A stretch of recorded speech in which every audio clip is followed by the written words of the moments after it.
Good afternoon and welcome to this masterclass on the wines of Saint-Chinian. I'm Patrick Schmidt, Master of Wine, Editor-in-Chief of the Drinks Business, and I'm delighted to be presenting, in fact, a second masterclass with a whole new set of wines from the Saint-Chinian AOP stake.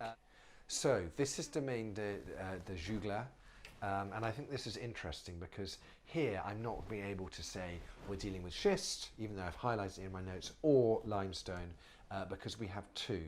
And I suppose this is the idea really with this domain of being able to draw on the advantages of the wine type that either terroir type yields. So let's see what it tastes like.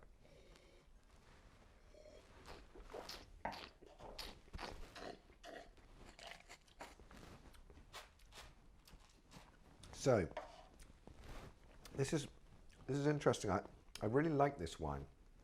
I tried it firstly, and when I tried the wines, I didn't want to look at what the soil types were. I just wanted to get an impression on them, and then see whether I could go back and marry what I was tasting with the sub-region of Saint-Chinian it came from.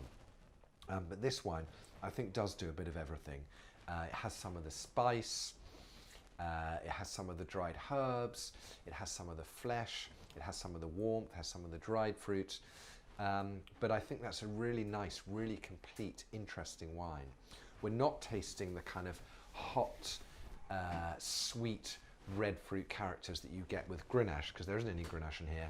We're tasting the kind of peppery black fruit and intense characters of Syrah, and then the kind of freshness and the tannin that's brought on by Mourvèdre.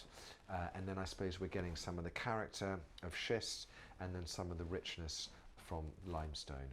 But I think that's a really fantastic wine. Can I see the next slide, please?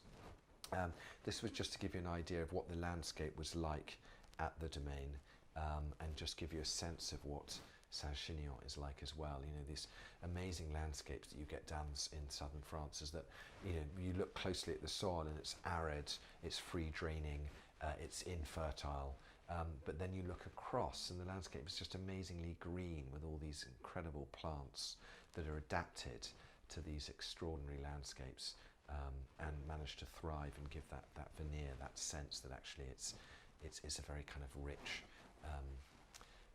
ideal place for growing vines and in fact citrus and as well as herbs.